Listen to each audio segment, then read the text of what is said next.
Ang umaga sa San Isidro, Laguna ay may dalang lamig at halimuyak ng basang lupa. Mula sa silangan, dahan-dahang tumatagos ang sinag ng araw sa manipis na ulap na nakabitin pa sa mga puno ng niyog at mangga. Naghahabulan ang tilaok ng mga manok mula sa bakura ng mga bahay. Habang sa di kalayuan, maririnig ang ugong ng isang lumang tricycle na marahang bumibiyahe patungo sa sentro ng bayan. Sa puso ng maliit na bayang iyon nakatayo ang palengke ng San Isidro, ang sentro ng buhay at kabuhayan ng mga taga-roon. Ang bango ng mga pampalasa, ng sariwang isda, at ng dahon ng saging ay nagsasama-sama sa isang amoy na sa mga palengke lamang matatagpuan. Nagsisimula ng mag-ayos ng kani-kanilang paninda ang mga tindero. May nagpapatong ng mga gulay sa mesang kahoy. May nag-aayos ng mga isda sa malalaking banyera. At mayroon ding nagpapakulo ng tubig para sa kape ng mga parokyanong maagang mamamalengke. Sa kanlurang bahagi ng palengke, malapit sa isang kanal na umaagos patungo sa ilog kanluran, naroon ang isang maliit na pwesto na pag-aari ng isang lalaking nasa katanghalian ng buhay, si Mang Carding. Malapit na siyang mag-60 taong gulang. Namumuti na ang kanyang buhok sa may sentido, maitim ang balat dahil sa sikat ng araw. Ngunit ang ngiti niya ay laging mainit na bumabati sa sinumang dumarating. Hindi malaki ang kanyang pwesto, isang mahabang mesang kahoy lamang na may ilang malalaking timba na puno ng mga buhay na hito. Sa itaas ng mesa, may nakasabit na tablang may nakasulat na, "Sariwang hito mula Maligaya." Kupas na ang mga letra, kinain na ng panahon. Kahit simple, laging dinadayo ng mamimili ang kanyang pwesto dahil alam ng lahat na si Mang Carding ay tapat at mabait. Bago pa man tuluyang magliwanag, umaalis na siya sa kanilang bahay sa Barangay Maligaya. Dala-dala ng kanyang tricycle ang mga timbang may tubig at mga hitong kararating pa lamang mula sa palaisdaan. Pagdating sa palengke, maingat niyang aayusin ang paninda. Maliksi ang kanyang mga kamay, matalas ang mga mata, at kalmado ang mukha. Kabisado na ng mga taga-palengke ang kanyang routine. Alam nilang hindi lang ordinaryong tindero si Mang Carding. Madalas siyang magbigay ng dagdag na isda sa mga suki, at hindi kailanman tumatanggi kung may depekto ang nabili sa kanya. Ngunit sa likod ng kapanatagang iyon, may isang bagay na unti-unting lumalaki sa kanyang mukha. Minsan, ang kanyang mga mata ay nakatingin sa malayo, sa likod ng kanyang pwesto. Doon, may isang malaking itim na timba na laging may takip na itim na tela. Hindi ito gaanong napapansin ng mga tao, dahil sa palengke, karaniwan ang mga ganoong bagay. Tanging si Jomar, isang binatang tagalinis na ilang buwan pa lamang nagtatrabaho, ang paminsan-minsang nakakakita kung gaano kaingat tratuhin ni Mang Carding ang timbang iyon. Sa maliit niyang bahay, kasama ni Mang Carding ang kanyang nag-iisang anak na si Benji, at ang kanyang matanda ng ina, si Lola Elpidia. 2 taon nang nakikipaglaban si Benji sa sakit sa bato. Mahalang gamutan at madalas nitong lituhin si Mang Carding sa paghahanap ng dagdag na pera. Minsan sa gabi, matagal siyang nakaupo sa beranda, pinagmamasdan ang palaisdaan na ang tubig ay marahang umaalon sa ilalim ng ilaw mula sa lampara. Sa gitna ng huni ng mga kuliglig, naririnig niya ang mahinang ubo ni Benji mula sa kwarto. At sa tuwing nangyayari iyon, parang pinipiga ang kanyang puso. Simula nang mamatay ang kanyang asawa, ang buong buhay ni Mang Carding ay para na lamang sa anak at ina. Ulyanin na si Lola Elpidia. Ngunit tuwing umaga ay nakakapagbilin pa rin ito habang nakaupo sa silyang kawayan. Lagi niyang sinasabi na ang perang galing sa tapat na paraan ay magdadala ng biyaya, habang ang perang marumi ay aanurin ding kasama ng tubig. Ang mga salitang iyon ay nakatatak sa puso ni Mang Carding, ngunit nitong mga huling araw, ang mga salitang iyon mismo ang nagpapasikip sa kanyang dibdib. Noong umagang iyon, gaya ng dati, maagang dumating si Aling Nelia. Siya ang may-ari ng isang karinderya sa gilid ng palengke, at madalas bumili ng hito kay Mang Carding para sa kanyang mga ulam. Sa bawat pagdating, lagi niyang kinukumusta si Benji, at nag-iiwan ng dasal na sana gumaling na ang bata. Magkaibigan sila mula pagkabata, mayroon silang respeto sa isa't isa na hindi na kailangan pang bigkasin. Ngumiti si Aling Nelia nang makita si Mang Carding na nagsasalok ng tubig mula sa isang timba. Payapa ang paligid, sariwa ang hangin, mainit ang sikat ng araw, at ang mga boses ng mamimili na tumatawad ay naghahabulan sa mga makikitid na pasilyo. Walang sinuman ang nakakaalam na sa likod ng ngiti ni Mang Carding ay may itinatagong ligalig na hindi niya kailanman naikwento kaninuman. Ilang linggo na rin kasing may isang lalaking nakaitim na polo ang madalas pumunta sa kanyang pwesto bago pa man magbukas ang palengke. Hindi ito bumibili ng isda, maikli lamang kung makipag-usap at nagmamadaling umalis. Si Aling Pacing, ang tindera ng gulay sa katabing pwesto, ay ilang beses na itong napansin. Noong una ay hindi siya naghinala, ngunit habang tumatagal ay mas dumadalas ang pagdating ng lalaki. Minsan, tila mahina at nakayuko kung makipag-usap si Mang Carding. Isang beses, nang umalis ang lalaki, napansin niyang namumutla ang mukha ni Mang Carding na parang may pinapasa na mabigat na problema. Si Jomar, na noong umagang iyon ay nagwawalis ng sahig, ay napansin din ito mula sa malayo. Nakita niya si Mang Carding na bahagyang binuksan ang itim na tela na nakatakip sa malaking timba sa ilalim ng mesa at tinitigan ang laman nito na may malungkot na ekspresyon. Mula sa kanyang kinatatayuan, hindi makita ni Jomar kung ano ang nasa loob, ngunit naamoy niya ang isang matapang na amoy na hindi karaniwan, isang halo ng kemikal at basang lupa. Muntik na siyang magtanong, ngunit umatras ang kanyang intensyon. Tumataas na ang araw at lalong dumarami ang tao sa palengke. Sa gitna ng ingay at amoy ng mga pampalasa, tila normal ang takbo ng buhay. Ngunit sa puso ni Mang Carding, isang maliit na bagyo ang nagsisimulang mabuo. Alam niyang may itinatago siya, isang bagay na hindi dapat makita ng iba, kahit pa ni Aling Nelia. At sa likod ng lahat ng ito, sa isang lugar sa malayo, isang babaeng nagngangalang Elena ang naghihintay ng ulat mula sa kanyang tauhan na kararating pa lamang mula sa palengke ng San Isidro. Hindi pa gaanong katanghalian, pero maingay na ang palengke ng San Isidro. Ang tunog ng tawaran ay umaalingaw sa bawat sulok. Ang amoy ng dahon ng saging ay humahalo sa bango ng sariwang isda at sa usok ng mga pritong pagkain mula sa karinderya ni Aling Nelia. Sa gitna ng abalang iyon, ang mga hakbang ng isang lalaking nakaitim na polo ay nakakuha ng pansin ng ilang tindera. Mabilis siyang maglakad, matalim ang tingin, at ang kanyang itim na sapatos ay lumilikha ng malakas na tunog sa tuwing tumatapak sa basang semento ng palengke. Huminto siya mismo sa harap ng pwesto ni Mang Carding. Hindi gaanong nagsalita ang lalaki, tinitigan lamang sandali si Mang Carding at bahagyang yumuko para magbigay galang. Tinugon ito ni Mang Carding ng isang marahang tango. Tumingin siya sa paligid upang tiyaking walang nakatingin. Pagkatapos ay iniabot ng lalaki ang isang maliit na kulay abong plastic bag at nagsalita ng napakahina na halos hindi marinig. Matapos magsalita, agad siyang tumalikod at nawala sa gitna ng mga mamimiling naglalakad. Si Aling Pacing, na nag-aayos ng gulay sa katabing pwesto, ay likod lamang ng lalaki ang naabutan. Nagtanong siya na parang nagbibiro, "Sino iyon, Mang Carding? Kamag-anak niyo po ba galing sa malayo?" Mumiti lamang ng alanganin si Mang Carding at sumagot ng maikli. "Nagpatago lang ng isda, Aling Pacing. Hindi naman importante." Pagkatapos ay mabilis niyang inilipat ang kulay abong supot sa ilalim ng mesa, isinuksok sa loob ng malaking timba na natatakpan ng itim na tela. Mabilis ang kanyang kilos, ngunit ang kanyang mga mata ay balisa. Dumating si Aling Nelia hindi nagtagal. May dala siyang malaking termos na mailamang kape at dalawang maliit na tasa. Karaniwan silang sabay na umiinom habang nagkwekwentuhan tungkol sa presyo ng bigas o mga balita sa kanilang barangay. Pero ngayon, iba ang pakiramdam. Mas tahimik si Mang Carding. Paminsan-minsan ay tumitingin sa direksyon ng pasukan ng palengke na para bang may hinihintay. Naramdaman ni Aling Nelia na may kakaiba, ngunit hindi siya naglakas loob na magtanong. Mahina lamang siyang nagsabi na huwag masyadong mag-isip si Mang Carding. Sa dulo ng palengke, nagwawalis si Jomar ng mga tuyong dahon ng saging at plastik na basura. Sa sulok ng kanyang mata, nakita niya ang lalaking nakaitim na polo kanina na may kausap malapit sa paradahan ng mga tricycle. Gusto niyang lumapit, ngunit tinawag siya ng isang tindera para tumulong magbuhat ng timba. Nang lumingon siyang muli, nawala na ang lalaki. Pagsapit ng hapon, nang magsimulang humupa ang tao at magligpit na ang mga tindera, nakaupo pa rin si Mang Carding sa kanyang upuan. Tinititigan niya ang mga hitong marahang lumalangoy sa malaking banyera sa kanyang harapan.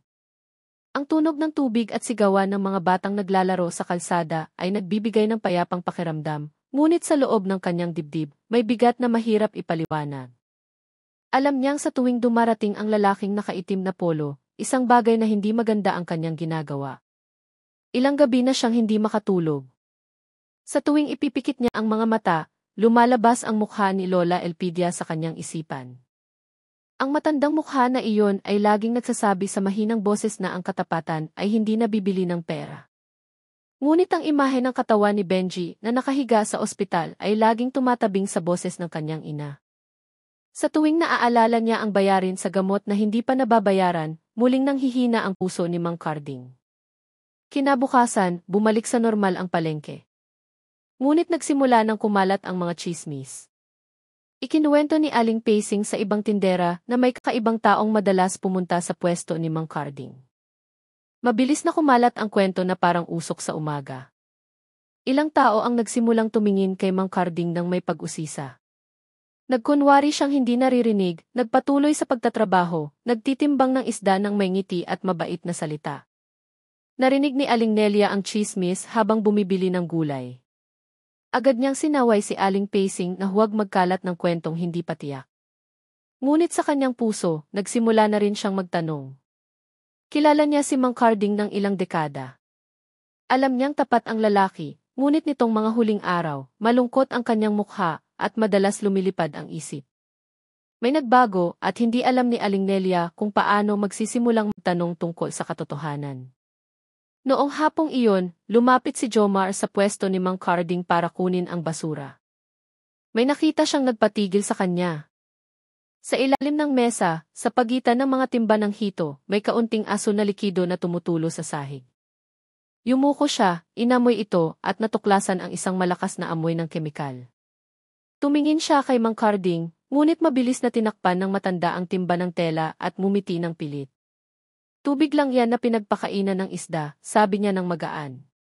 Tumango lang si Jomar, ngunit sa loob-loob niya, alam niyang hindi iyon amoy ng tubig mula sa palaisdaan. Nagsisimula ng dumilim at ang mga ilaw sa palengke ay madilim na nakasindi. Huminga ng malalim si Mang Carding habang tinalian ang mga walang laman na timba. Tumingin siya sandali sa direksyon ng pasukan ng palengke, umaasang hindi na darating ang lalaking nakaitim na polo. Ngunit sa kalayuan, sa ilalim ng madilim na ilaw ng poste, nakita niya ang anino ng lalaki na nakatayo at nakatingin sa kanya. Pagkatapos ay tumalikod at nawala sa isang maliit na eskinita patungo sa ilog. Naramdaman ni Mang Carding ang lamig na pumapasok sa kanyang dibdib. Alam niyang ang daang tinatahak niya ay nagiging mas mapanganib, ngunit huli na para umatras. Noong umagang iyon, makulimlim ang langit sa San Isidro. Ang mga kulay abong ulap ay mababang nakabitin sa ibabaw ng palengke, na nagdulot ng malamig at maalinsangang hangin. Medyo nahuli ang pagdating ng mga tindera, dahil sa malakas na ulan noong nakaraang gabi na bumuhos sa mga barangay sa paligid ng Maligaya.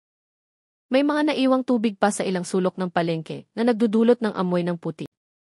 Ngunit sa gitna ng abalang umaga, isang sulok ng palengke ang tila naiiba. Ang pwesto ni Mang Carding, na karaniwang dinudumog ng mamimili, ay mas tahimik ngayon. Mas maaga siyang dumating kaysa karaniwan. Inayos niya ang mga timba ng hito na may malungkot na mukha. Bahagyang nanginginig ang kanyang mga kamay sa tuwing ililipat niya ang isda mula sa lalagyan patungo sa timbangan. Ilang beses siyang lumingon sa ilalim ng mesa, tinitiyak na ang itim na timba ay mahigpit pa ring nakatakip ng tela. Mula pa kahapon ng hapon, pakiramdam niya ay may nagmamasid. Hindi niya alam kung sino, ngunit sa tuwing titingin siya sa pasilyo sa likod ng palengke, para siyang nakakakita ng anino ng taong agad na naglalaho. Maaga ring dumating si Jomar. Dala niya ang walis tingting at isang maliit na timba para sa basura. Nang dumaan siya sa harap ng pwesto ni Mang Carding, may nakuha ang kanyang pansin. Sa ilalim ng mesa, bahagyang nakaawang ang itim na tela na tumatakip sa timba, at kitang-kita ang isang takip na plastik na mailamat at mga bakas ng asul na likidong natuyo sa gilid nito. Huminto siya sandali, nagkunwaring nagwawalis ng dahon, ngunit ang kanyang tingin ay nakatutok sa timba. Ilang minuto ang lumipas, habang abala si Mang Carding sa pag-aasikaso ng mamimili. Lumuhod si Jomar malapit sa timba at naamoy ang matapang na amoy na katulad ng kahapon. Tumingin siya sa paligid, tinitiyak na walang nakakakita, at pagkatapos ay tumayo. Sa kanyang isipan, nagsimula siyang maniwala na ang nasa loob ng timba ay hindi basta tubig mula sa palaisdaan. Samantala, lalong lumakas ang tsismis sa palengke. Si Aling Pacing, na karaniwang madaldal, ay mas madalas nang bumubulong sa katabing tindera. Ikinukwento nilang maaaring may itinatago si Mang Carding sa ilalim ng kanyang pwesto. May nagsasabing ang timba ay naglalaman ng sikretong pampakain sa isda. Mayroon ding nagsasabing kakaibang bagay ang laman nito. Si Aling Nelia, na nakarinig sa usapan, ay sinubukang pakalmahin sila. Iginiit niyang mabuting tao si Mang Carding at imposibleng gumawa ng masama. Ngunit sa kaibuturan ng kanyang puso, nakakaramdam din siya ng pag-aalala. Pagsapit ng tanghali, nagsimulang humupa ang tao sa palengke. Umuwi na ang mga mamimili, dala ang kanilang mga pinamili, iniwan ang amoy ng isda, gulay at mga pampalasa sa hangin. Lumapit si Jomar kay Mang Carding na nagsasara na ng pwesto.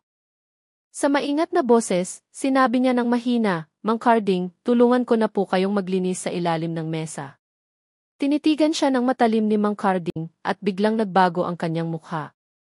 "Wag na, ako na lang ang maglilinis," maikli niyang sagot. Matigas ang tono ng kanyang boses, iba sa karaniwan. Natigilan si Jomar at dahan-dahang umatras. Naramdaman niyang mayroong isang bagay na talagang mali. Noong gabing iyon, nang wala ng tao sa palengke, palihim na bumalik si Jomar.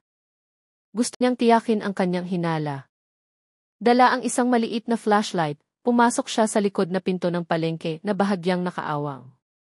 Ang huni ng mga kuliglig at ang hangin ng gabi ang sumabay sa kanyang mga hakbang. Dahan-dahan siyang naglakad patungo sa pwesto ni Mang Carding.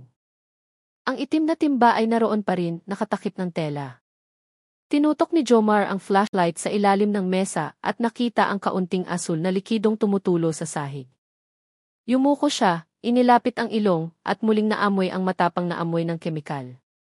Bigla, may narinig siyang mga yabag. Mabilis niyang pinatay ang flashlight at nagtago sa likod ng isang poste. Mula sa pinto, lumitaw ang anino ni Mang Carding na may dalang lampara. Tumingin siya sa paligid na may tensyon sa mukha at lumuhod sa harap ng timba.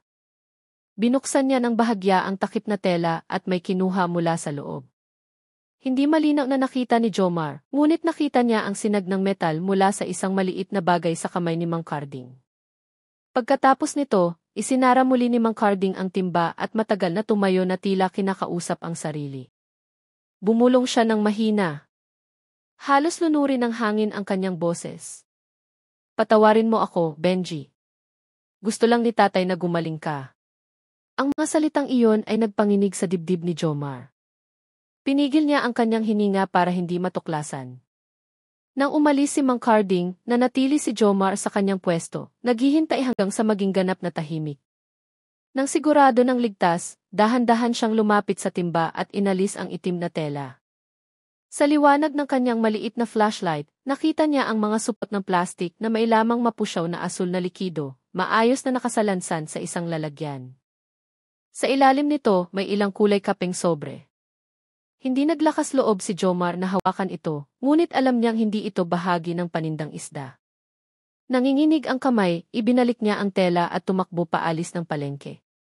Kinabukasan, hindi pumasok sa trabaho si Jomar. Pumunta siya kay Mang Reyes, ang tagapamahala ng palengke, para ikwento ang kanyang nakita. Seryosong nakinig si Mang Reyes, at pagkatapos ay sinabihan si Jomar na ilihim muna ito hanggang sa siya mismo ang makatiyak.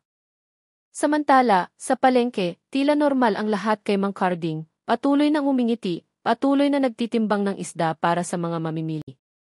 Ngunit sa likod ng ngiting iyon, ang kanyang puso ay puno ng takot. Pakiramdam niya, may nakakaalam na ng kanyang sekreto. Sa ibang lugar, sa isang maliit na bahay sa gilid ng bayan, isang babaeng nakasalamin ang nakatingin sa kanyang cellphone. Kalmado ang kanyang mukha, ngunit matalim ang kanyang mga mata. Binasa niya ang isang maikling mensahe mula sa kanyang tauhan. Ligtas na ang mga gamit sa palengke. Ngumiti siya ng bahagya at bumulong sa sarili. Mabuti, mapagkakatiwalaan pa rin si Carding. Ang babaeng iyon ay si Ginang Elena, ang utak sa likod ng lahat ng malapit ng mabunyag. Hindi pa tuluyang sumisikat ang araw nang tumayo si Mang Reyes sa terasa ng kanyang bahay. Malamig ang hangin ng umaga at may mga hamog pa sa dulo ng dahon ng saging. Hawak niya ang isang tasa ng kapeng barako, nakatingin sa malayo, sa langit na kulay abo pa. Puno ng pag-aalala ang kanyang isip matapos marinig ang kwento ni Jomar kagabi tungkol sa itim na timba, sa aso na likido, at sa mga sobre sa ilalim ng mesa ni Mang Carding. Matagal nang kilala ni Mang Reyes si Mang Carding. Pareho silang dayo na nagsikap para itayo ang palengke ng San Isidro mula sa wala. Sa buong panahong iyon, naniniwala siyang tapat at simpleng tao ang matandang lalaki. Ngunit ang kwento ni Jomar ay nagpanginig sa kanyang puso. Alam niyang hindi tipo ni Jomar ang batang mahilig gumawa ng kwento. Ang binatang estudyante ay laging masusi at ang mukha niya kagabi ay puno ng takot. Huminga ng malalim si Mang Reyes at nagpasya siyang siya mismo ang mag-imbestiga. Plano niyang pumunta ng maaga sa palengke bago pa dumating ang ibang tindera. Gusto niyang makita ng sarili niyang mga mata ang katotohanan. Nang magsimula ng magliwanag, nakarating na siya sa palengke. Sa likod na pinto, naghihintay na si Jomar na may bakas ng pag-aalala sa mukha. Dahan-dahan silang naglakad sa makipot na pasilyo na tahimik pa. Tanging tunog ng tubig na tumutulo mula sa alulod at ng pusa na naghahanap ng tira-tirang isda ang maririnig. Sa kanlurang bahagi ng palengke, huminto sila sa harap ng pwesto ni Mang Carding na nakatakip pa ng trapal. Bahagyang itinaas ni Mang Reyes ang tela na nakatakip sa mesa. Sa ilalim, nakita niya ang malaking itim na timba. Mahigpit ang takip nito, ngunit sa gilid ay mayroon pa ring bakas ng asul na likidong natuyo na. Kumunot ang kanyang noo at bumulong, hindi ito tubig mula sa palaisdaan. Yumuko siya ng mas malapit, inamoy ito, at agad na nagbago ang kanyang mukha. Matapang ang amoy, parang kemikal. Tumingin si Jomar sa paligid ng may pag-iingat. "Sir, paano po kung delikado ito?" mahina niyang sabi. Tumayo ng tuwid si Mang Reyes at tinapik ang balikat ni Jomar. "Huwag tayong padalos-dalos. Tignan muna natin kung may illegal nga. Babalik tayo mamayang gabi. Pero huwag mong sasabihin kaninuman." Tumango ng marahan si Jomar. Agad silang umalis bago pa dumating ang ibang tindera. Ilang oras ang lumipas, nagsimula ng magkabuhay ang palengke. Dumating si Mang Carding dala ang kanyang lumang tricycle. Ibinaba niya ang mga timba ng hito at inayos ang kanyang pwesto gaya ng dati. Ngunit ngayon, naramdaman niyang medyo iba ang paligid. Ilang tindera ang tumingin sa kanya nang may pag-usisa. Nagkunwari siyang hindi napapansin, umiti lang at bumati gaya ng dati. Ngunit ang kanyang mga mata ay balisa, hinahanap kung may humawak sa itim na timba. Dumating si Aling Nelia na may dalang almusal. Napansin niya ang maputlang mukha ni Mang Carding. "Mang Carding, may sakit po ba kayo? Kanina pa kayo tahimik." Umiti lang ng bahagya si Mang Carding. "Wala naman, Aling Nelia. Siguro kulang lang sa tulog." Sinubukan niyang maging kalmado, ngunit nanginginig ang kanyang kamay habang nagsasali ng kape. Tinitigan siya ng matagal ni Aling Nelia at yumuko na lang ng walang sinasabi. Samantala, sa isang simpleng bahay sa gilid ng ilog, nakatingin si Ginang Elena sa isang mapa ng palengke na nakaguhit sa papel. Sa ibabaw ng mesa, may ilang maliliit na litrato ng mga pwesto ng tindera, kasama na ang pwesto ni Mang Carding. Minarkahan niya ng isang pulang tuldok ang kanlurang bahagi at nagsalita ng mahina, ligtas pa ang daan na iyon. Ang susunod na padala ay dapat maisingit bago magbukas ang palengke. Sa harap niya, nakaupo si Rico na seryosong isinusulat ang mga utos.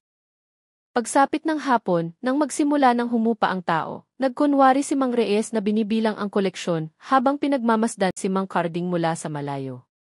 Nakita niyang mabilis na isinara ng matanda ang kanyang pwesto, na para bang gusto nang umuwi agad. Matapos umalis ang tricycle ni Mang Carding, tinawag niya si Jomar. Naghintay sila hanggang sa dumating ang gabi at bumalik sa pwesto dala ang flashlight at mga plastik na guwantes. Maingat nilang inalis ang itim na tela at binuksan ang takip ng timba. Agad na sumingaw ang matapang na amoy, kaya napatakip ng ilong si Jomar. Sa loob, may ilang supot ng plastik na may lamang asul na likido na ngayon ay may kaunting tumatagas. Kinuha ni Mang Reyes ang isa sa mga supot at matagal na tinitigan. Ang likido ay tila malapot at may kakaibang kislap sa ilalim ng liwanag ng flashlight. Inilagay niya ang supot sa isang plastik na sobre at isinara ang timba gaya ng dati. "Kailangan nating i-report ito sa mga otoridad," mariin niyang sabi. Tumango si Jomar, ngunit nanatiling mapagmatsyag ang kanyang mga mata. Alam niyang kung may makakaalam na hinawakan nila ang timba, maaaring mapahamak sila. Agad silang umalis sa palengke sa likod na pinto. Ngunit sa labas, sa likod ng isang malaking puno ng mangga, may isang taong nakatayo at nagmamasid. Ang anino ng katawan ay hindi matangkad, may manipis na belo at ang mga mata ay kumikinang sa dilim. Hawak ng kanyang kamay ang isang maliit na cellphone, mabilis na nagtatype ng mensahe. Ang laman ay simple, binuksan na. Ang mensahe ay direktang ipinadala sa cellphone ni Ginang Elena. Binasa ito ng babae ng walang ekspresyon, isinara ang cellphone at bumulong ng mahina. Kung gayon, nagsisimula na silang maghinala. Sige, nagsisimula pa lang ang laro.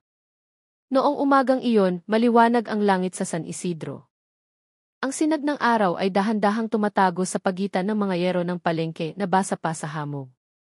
Sariwa ang hangin, ngunit mabigat ang puso ni Aling Nelia. Nitong mga huling araw, napapansin niya ang pagbabago sa kanyang matalik na kaibigan, si Mang Carding. Dati, laging mainit ang ngiti at magaan ang biro ng lalaki sa lahat. Ngayon, naroon pa rin ang ngiti, ngunit parang malamig at pilit. Mas maaga siyang pumunta sa palengke kaysa karaniwan. Dala niya ang isang basket ng mainit pang pandesal, balak niyang bigyan si Mang Carding gaya ng dati. Ngunit sa kanyang puso, mayroon siyang ibang intensyon. Gusto niyang makita ng mas malapitan kung ano talaga ang itinatago ng lalaki. Pagdating niya sa kanlurang bahagi ng palengke, nakita niya si Mang Carding na nakaluhod sa ilalim ng mesa, nagmamadaling takpan ang isang bagay ng itim na tela. Ang tanawing iyon ay nagpatigil kay Aling Nelia. Ayaw niyang magbintang, ngunit may kakaibang pakiramdam na pumasok sa kanyang dibdib. Dahan-dahan siyang umubo para ipaalam ang kanyang presensya. Agad na tumayo si Mang Carding at ngumiti ng pilit.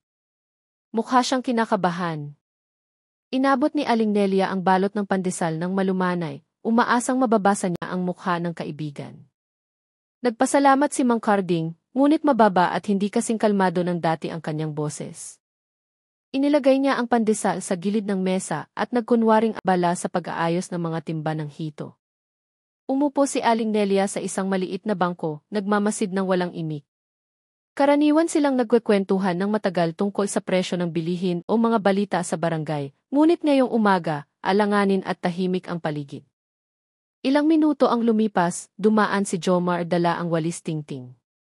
Tiningnan niya sandali si Aling Nelia at Mang Carding at nagpatuloy sa paglakad. Sa maikling tingin na iyon, naramdaman ni Aling Nelia na may itinatago si Jomar. Tinawag niya ang binata at pinakiusapang dumaan sa kanyang karinderya mamayang tanghali. Mabilis na tumango si Jomar nang walang sinasabi. Habang nag-aasikaso si Mang Carding ng mamimili, nagkunwari si Aling Nelia na tumutulong kumuha ng plastik. Doon niya napansin ang isang bagay sa ilalim ng mesa. Mula sa maliit na siwang ng itim na tela, nakita niya ang isang patak ng asul na likidong tumutulo sa sahig. Sumingaw ang isang matapang na amoy.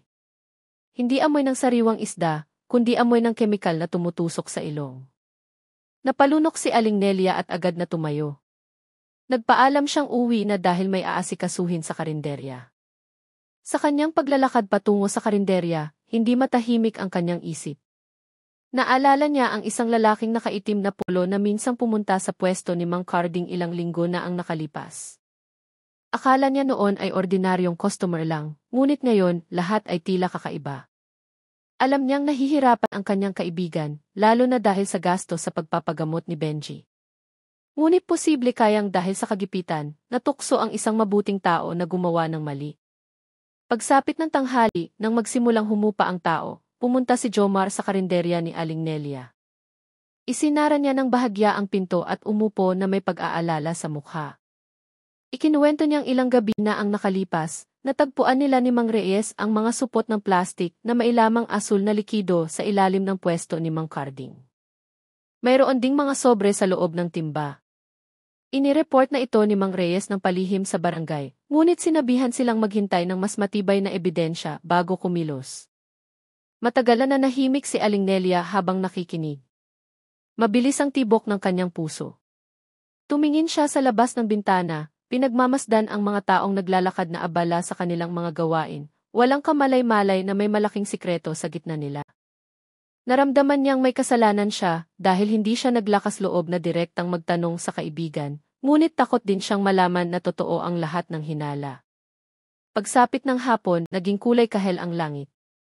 Dumaan si Mang Carding sa harap ng karinderya na may pagod na mukha. Tinawag siya ni Aling Nelia ng malumanay at sinabihang mag-ingat dahil maraming tsismis na kumakalat sa palengke. Maikli ang sagot ni Mang Carding, sinabing alam niya at mag-iingat siya. Mahina ang kanyang boses at umiiwas ang kanyang tingin. Matapos umalis ang lalaki, matagal na tumayo si Aling Nelia sa harap ng karinderya, pinagmamasdan ang likod ng kanyang kaibigan na unti-unting lumalayo sa ilalim ng liwanag ng takip-silim. Sa kanyang puso, nagdasal siya na anuman ang itinatago ng lalaki, sana ay hindi ito makasira sa kanyang buhay. Ngunit sa di kalayuan, sa likod ng mga nakasarang tindahan, isang babaeng nakasalamin ang tahimik na nagmamasid sa kanila. Kalmado ang kanyang mukha, manipis ang ngiti at ang kanyang mga mata ay sumasalamin sa liwanag ng hapon. Ang babaeng iyon ay si Ginang Elena, ang taong nag-aayos ng lahat mula sa anino. Bumulong siya sa sarili na may malamig na tono na ang bawat kabutihan ay magiging kasangkapan kung gagamitin sa tamang panahon. Noong araw na iyon, kalahati pa lamang ang sikat ng araw. Ang sinag nito ay tumatago sa mga siwang ng bubong ng palengke na nagsisimula ng mag-ingay. Maalinsangan ang hangin, ngunit buhay na buhay ang diwa ng mga tao. Sa gitna ng kaguluhan, nakaupo si Mang Reyes sa maliit na opisina ng pamunuan ng palengke. Seryoso ang kanyang mukha. Sa harap niya ay si Jomar na may dalang maliit na talaan. Tiningnan ni Mang Reyes ang binata ng may kaseryosohan. Alam niyang kailangan nilang maging maingat sa susunod na hakbang. Ang natagpuan nila sa ilalim ng pwesto ni Mang Carding ay hindi maliit na bagay. Ang asul na likidong iyon ay hindi pampakain sa isda gaya ng inaakala, kundi isang mapanganib na kemikal na maaaring makasira sa tubig. Nagpasya siyang hindi mananahimik. Matapos mag-isip ng matagal, pumunta si Mang Reyes sa opisina ng barangay para kausapin ang kapitan. Maikli ngunit tensyonado ang pag-uusap. Sumang-ayon ang kapitan ng barangay na tumulong, ngunit hiniling na gawin ang investigasyon ng palihim upang hindi magdulot ng takot sa palengke. Noong gabing iyon, nagkasundo silang makipag-ugnayan sa pulisya para bantayan ang mga kilos sa palengke ng San Isidro.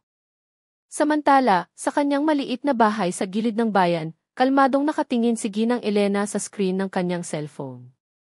Nakatanggap siya ng ulat mula sa isang tauhan sa palengke. Sinasabi sa ulat na may mga taong nagsisimula ng maghinala sa mga aktibidad sa pwesto ni Mang Carding. Isang manipis na ngiti ang lumitaw sa kanyang mukha. Inaasahan na niya ito. Sa kanyang isipan, lahat ay nasa ilalim pa rin ng kanyang kontrol. Kilala si Ginang Elena bilang isang matalino at kagalang-galang na babae. Dati siyang propesora sa fisheries sa isang universidad, ngunit nawasak ang kanyang karera dahil sa isang hindi makatarungang desisyon. Ang kanyang pananaliksik tungkol sa isang kemikal na nagpapabilis sa paglaki ng isda ay tinanggihan at itinuring na mapanganib. Mula noon, nawala siya sa mundo ng akademya at nagsimula ng bagong landas sa anino. Bumuo siya ng isang maliit na network na tahimik na kumikilos sa mga tradisyonal na palengke. Hindi niya itinuturing na krimen ang kanyang ginagawa, kundi isang paghihiganti sa sistemang nag-alis sa kanya. Noong gabing iyon, pumunta si Mang Reyes, kasama ang dalawang tauhan mula sa barangay sa palengke. Dahan-dahan silang naglakad, dala ang mga flashlight at nakasuot ng plastik na guwantes. Sumama si Jomar. Seryoso ang kanyang mukha, ngunit puno ng determinasyon ang kanyang mga mata. Inalis nila ang itim na tela sa ilalim ng mesa at muling sinuri ang malaking timba.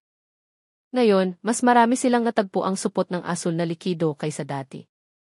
Mayroon ding isang maliit na kwaderno na may maayos na sulat kamay na naglalaman ng mga petsa at bilang ng mga padala. Binuksan ni Mang Reyes ang unang pahina at binasa ng mahina. Nakasulat doon ang pangalan ng ilang ibang palengke sa paligid ng Laguna at Batangas. Lahat ay nakasulat sa code. Naintindihan niyang hindi ito maliit na bagay.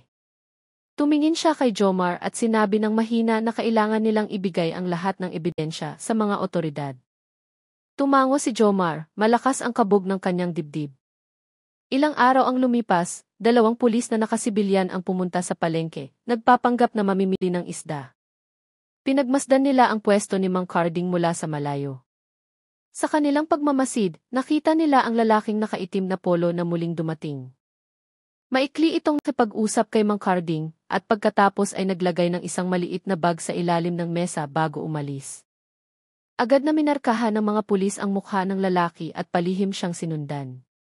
Pagsapit ng hapon, matapos magsara ang palengke, mag-isang nakaupo si Mang Carding sa isang bangkong kahoy. Tinititigan niya ang maliit na bag sa ilalim ng mesa nang walang imik. Sa kanyang puso, naglalaban ang pagkakasala at kawalan ng pag-asa. Alam niyang mali ang ginagawa niya, ngunit sa tuwing naaalala niya ang mukha ni Benji na nakahiga sa kama, nanghihina ang kanyang determinasyon. Gusto lang niyang gumaling ang kanyang anak. Iyon lang. Noong gabi sa bahay ni Ginang Elena, iba ang sitwasyon. Nakatayo ang babae sa harap ng bintana, nakatingin sa maliwanag na kalangitan. Bumulong siya sa sarili na lahat ng malalaking bagay ay nagsisimula sa maliit. Hindi siya natatakot sa batas dahil para sa kanya, ang kanyang nilikha ay ang kinabukasan ng industriya ng isda. Hindi niya alam na ang kanyang mga hakbang ay binabantayan na. Samantala, sa bahay ni Aling Nelia, hindi siya makatulog. Nakaupo siya sa terasa, nakatingin sa mga bituin. Sa kanyang puso, may dasal para sa kanyang kaibigan na sana'y bigyan ng tamang landas. Hindi niya alam na ang dasal na iyon ay malapit ng masubok ng isang malaking pangyayari na iyanig sa buong palengke ng San Isidro. Noong araw na iyon, mas maingay kaysa karaniwan ang palengke ng San Isidro. Mainit ang hangin ng umaga, maliwanag ang sikat ng araw, at ang amoy ng mga pampalasa ay pumupuno sa hangin. Dumarating at umaalis ang mga tao dala ang kanilang mga basket at supot. Sa gitna ng kaguluhan, sinubukan ni Mang Carding na ngumiti gaya ng dati. Ngunit, sa likod ng kanyang kalmadong mukha, malakas ang kabog ng kanyang dibdib. Nitong mga huling araw, pakiramdam niya ay maraming mata ang nakatingin. Bawat hakbang niya ay may kasamang kaba. Alam niyang nagsisimula ng maghinala ang mga tao, lalo na matapos ilang beses dumaan sina Jomar at Mang Reyes sa kanyang pwesto ng walang malinaw na dahilan. Ngunit noong araw na iyon, pinilit niyang magtinda. Kailangan niya ng pera para sa gamot ni Benji na paubos na. Dumating si Aling Nelia na may dalang kanin at isang tasa ng tsaa. Sinubukan niyang pagaanin ang loob ni Mang Carding sa pamamagitan ng kwentuhan. Ngunit maikli ang sagot ni Mang Carding. Madalas na nakatutok ang kanyang tingin sa ilalim ng mesa, sa itim na timba na naging pabigat sa kanyang isip araw-araw. Bigla, isang malakas na tunog ang nagpalingon sa lahat. Isang hito ang tumalon mula sa banyera at tumama sa paa ng mesa, na nagpayanig sa malaking timba sa ilalim. Natanggal ang itim na takip at ilang maliliit na supot ng plastik ang nahulog sa sahig. Ang asul na likido sa loob ay sumasalamin sa sikat ng araw, kumikinang na parang kakaiba sa gitna ng tubig sa sahig. Agad na nag-react ang mga tao. Ilang tindera ang sumigaw, iniisip na lason iyon. Lumayo ang mga mamimili. Ang iba'y nagtakip ng ilong dahil sa matapang na amoy na sumingaw mula sa likido. Si Jomar, na hindi kalayuan, ay agad na lumapit. Alam niyang ito na ang sandaling hindi maiiwasan. Napatigil si Aling Nelia, hindi maalis ang tingin sa mukha ni Mang Carding na namumutla. Sinubukan ng matandang lalaki na pulutin ang mga supot na nanginginig ang kamay. Gusto niyang itago ulit ang mga ito. Ngunit pinigilan ni Jomar ang kanyang kamay at sinabi sa mababang boses na huwag munang gumalaw. Agad na tumahimik ang palengke. Dumating si Mang Reyes na nagmamadali, seryoso ang mukha. Tumingin siya sa sahig at nakita ang asul na likidong umaagos sa pagitan ng mga baldosa. Sa kalmado ngunit mariing boses, sinabihan niya ang mga tao na lumayo. Ilang tauhan ng barangay na nakastandby na mula umaga ay agad na lumapit at kinuhaan ng litrato ang mga nakakalat na gamit. Lahat ng mata ngayon ay nakatutok kay Mang Carding. Dahan-dahang lumapit si Aling Nelia. Nanginginig ang kanyang boses nang tawagin niya ang pangalan ng kanyang kaibigan. Hindi siya makapaniwala sa kanyang nakikita. Ang lalaking kilala niyang tapat at mabait ay nakatayo ngayon na may mukha puno ng takot. Yumuko si Mang Carding, hindi kayang tumingin kaninuman. Isa sa mga tauhan ang kumuha ng isang supot, binuksan ng bahagya, at inamoy ang laman. Mabilis niya itong isinara habang tinitingnan si Mang Reyes at dahan-dahang tumango. Ang laman nito ay malinaw na hindi ordinaryong tubig mula sa palaisdaan. Lalong naging magulo ang sitwasyon. Nagkumpol-kumpol ang ibang tindera, nagtatanong kung ano talaga ang nangyari. Ang ilan ay nagsimulang magbintang na lason ang likidong iyon na maaaring pumatay sa mga isda sa ilog. May sumigaw na ipasara na agad ang pwesto ni Mang Carding. Sa loob ng ilang minuto, ang ingay ay naging bulungan na puno ng akusasyon. Sinubukan ni Aling Nelia na pakalmahin sila, ngunit ang kanyang boses ay nalunod sa kaguluhan. Lumapit siya kay Mang Carding at bumulong na ipaliwanag niya ang lahat. Ngunit nanatiling tahimik ang lalaki. Nagsimulang tumulo ang luha sa kanyang mga pisngi. Sinabi niya ng mahina na lahat ng ito ay para sa kanyang anak, para sa pagpapagamot ni Benji. Ang mga salitang iyon ay nagpatakip sa bibig ni Aling Nelia, pinipigilan ang pag-iyak. Ilang tauhan pagkatapos ay pinakiusapan ang lahat na lumayo. Tinakpan nila ang lugar ng pwesto ng police line at dinala ang timba at mga supot ng asul na likido sa isang espesyal na kahon. Hindi nagtagal, dumating ang mga pulis na tinawagan na kanina pa. Si Kapitan Ramos ang namuno sa investigasyon. Matalas ang kanyang mga mata na sinusuri ang bawat detalye. Nakaupo si Mang Carding sa isang bangkong kahoy. Walang laman ang kanyang mukha. Sa kanyang puso, naghahalo ang takot, hiya at pagsisisi. Alam niyang ang kasinungalingang inalagaan niya ay sumabog na sa harap ng maraming tao. Tumingin siya kay Aling Nelia na nakatayo hindi kalayuan. Ang mukha ng babae ay puno ng sakit at pagkadismaya. Ang langit na kanina ay maliwanag ay biglang dumilim. Dahan-dahang umihip ang hangin, dala ang amoy ng isda na may halong kemikal. Ang palengke na karaniwang maingay ay tahimik na ngayon. Tanging tunog ng mga yabag ng mga tauhan at bulungan ng mga taong nagkukumpulan pa rin sa malayo ang maririnig. Tiningnan ni Aling Nelia ang kanyang kaibigan sa huling pagkakataon bago umalis. Sa kanyang puso, nagdasal siya na sana ibigyan pa ng Diyos ng daan para sa kapatawaran ang matandang lalaki. Samantala, sa ibang lugar, sa kanyang tahimik na bahay sa gilid ng bayan, nakatanggap si Ginang Elena ng balita mula sa kanyang tauhan tungkol sa nangyari sa palengke. Umiti lamang siya ng bahagya at tumingin sa langit mula sa bintana. Bumulong ang babae na ang bawat laro ay dapat may katapusan, ngunit minsan, ang katapusan na iyon ay simula pa lamang ng bago. Pagsapit ng gabi, nakaupo si Mang Carding sa maliit na opisina ng barangay. Sa harap niya ay dalawang opisyal at isang pulis na nakasibilyan na nagpakilala bilang si Kapitan Ramos. Masikip ang pakiramdam sa kwarto. Ang amoy ng papel at maalinsangang hangin ay nagpapabigat sa sitwasyon. Nakayuko si Mang Carding, hawak ang kanyang kupas na sombrero sa kanyang kandungan. Namumugto ang kanyang mga mata, pagod ang kanyang mukha. Kalmado ang boses ni Kapitan Ramos. Hindi siya agad nagbintang, gusto lang niyang marinig ang paliwanag. Nagtanong siya, saan galing ang asul na likidong iyon at bakit ito nakatago sa ilalim ng mesa ng pwesto mo? Matagal na nanahimik si Mang Carding, nanginginig ang kanyang mga labi, na para bang naghahanap ng lakas ng loob para magsalita. Pagkaraan ng ilang sandali, nagsimula siyang magsalita ng dahan-dahan. Mabigat ang kanyang boses habang ikinukwento na ilang buwan na ang nakalipas, isang lalaki ang pumunta sa kanyang bahay. Nagpakilala ang lalaki bilang si Rico, sinabing nakikipagtulungan siya sa isang eksperto sa isda. Nangako siya ng malaking bayad kung papayag si Mang Carding na itago ang ilang supot ng likido sa kanyang pwesto.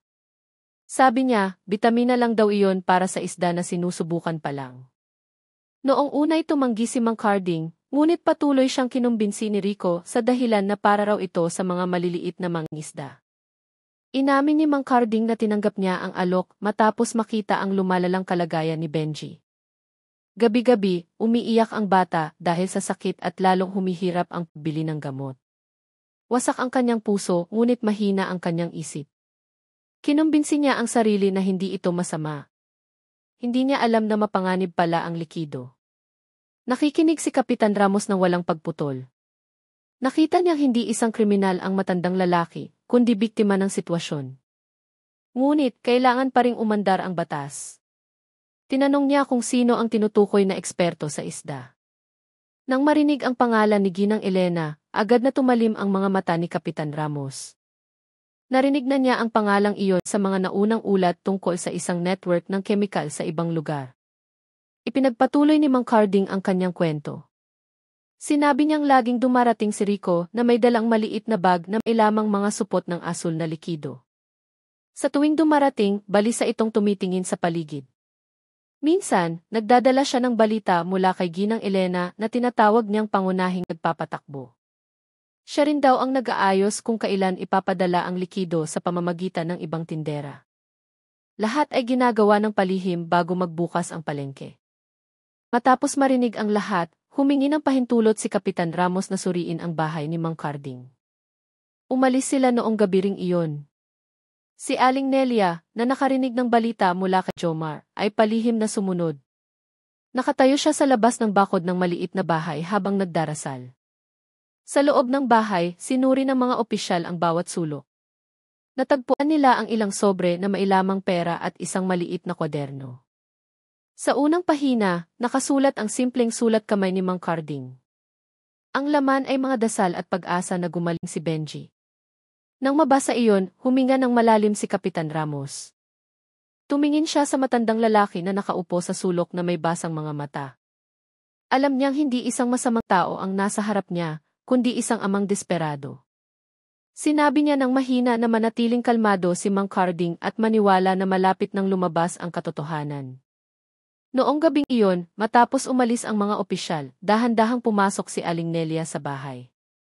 Nakita niya si Mang Carding na nakaupo sa sahig ng sala, nakatingin sa larawan ng kanyang yumaong asawa na nakasabit sa dingding. Nanginginig ang kanyang boses nang sabihin na lahat ng ito ay dahil lang sa gusto niyang gumaling ang kanyang anak. Lumapit si Aling Nelia at hinawakan ang kanyang balikat ng malumanay. Hindi siya nang husga, sinabi lang na laging bukas ang daan ng Diyos para sa mga taong gustong maging tapat. Lumabas si Benji mula sa kwarto na may mahinang hakbang. Maputla ang kanyang mukha, ngunit puno ng pagmamahal ang kanyang mga mata habang tinitingnan ang kanyang ama. Sinabi niyang hindi siya galit at gusto niyang tumigil na ang kanyang ama sa pagsisisi. Ang boses ng bata ay nagpatulo sa luha ni Mang Carding nang hindi mapigilan. Lumalalim na ang gabi. Sa labas ng bahay, umiihip ang hangin dala ang huni ng mga kuliglig. Tumingin si Mang Carding sa langit sa pamamagitan ng bukas na bintana. Sa kanyang puso, nangako siyang sasabihin ang lahat ng nalalaman niya sa pulisya, kasama na ang pangalan ni Ginang Elena.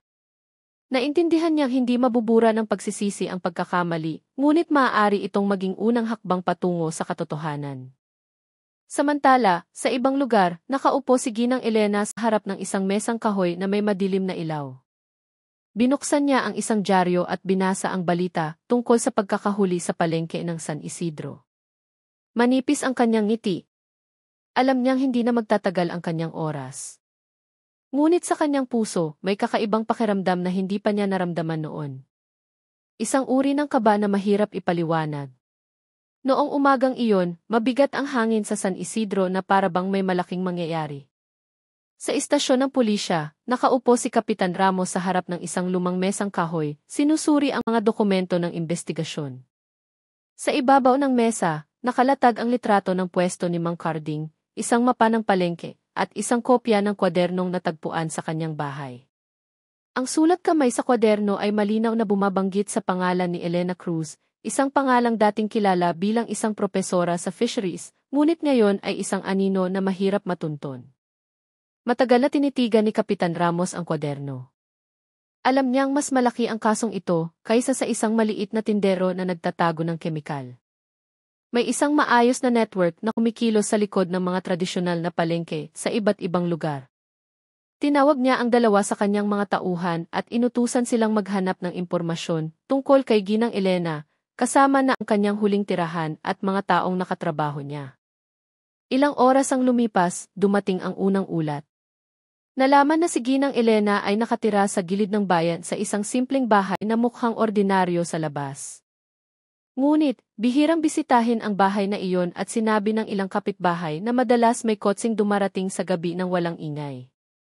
Isinulat ni Kapitan Ramos ang bawat detalye at naghanda ng isang lihim na team para mag-surveillance. Samantala sa kanyang bahay, nakaupo si Ginang Elena sa isang silid-trabaho na puno ng mga bote ng salamin at mga lumang talaan ng pananaliksik. Binabasa niya ang ulat mula kay Rico na nagmamadaling dumating. Sinabi ng lalaki na si Mang Carding ay nakakulong na at nagsisimula ng magsalita. Sa unang pagkakataon, nawala ang kapanatagan sa mukha ni Ginang Elena. Tumayo siya mula sa upuan at lumakad patungo sa bintana, nakatingin sa labas. Dala ng hangin ng hapon ang amoy ng basang lupa, ngunit malayo ang lipad ng kanyang isip. Naghahalo ang galit at lungkot sa kanyang damdamin. Galit siya dahil malapit nang mabunyag ang kanyang sikreto, ngunit nalulungkot din siyang isipin na lahat ng ito ay nagsimula sa isang mabuting intensyon. Gusto niyang tulungan ang mga mangingisda na mabilis na makaani ng walang malaking puhunan. Ngunit nang tanggihan ng mga tao ang kanyang pananaliksik, naging malamig ang kanyang puso. Naramdaman niyang hindi siya tinatrato ng patas at mula noon, pinili niya ang sarili niyang paraan. Sa palengke, nagsimulang kumalma ang sitwasyon matapos ang insidente ilang araw na ang nakalipas.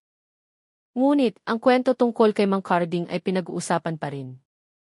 Si Aling Nelia, na ngayon ay mas maagang nagsasara ng karinderya, ay madalas na nakaupo sa terasa ng bahay, iniisip ang kapalaran ng kanyang kaibigan.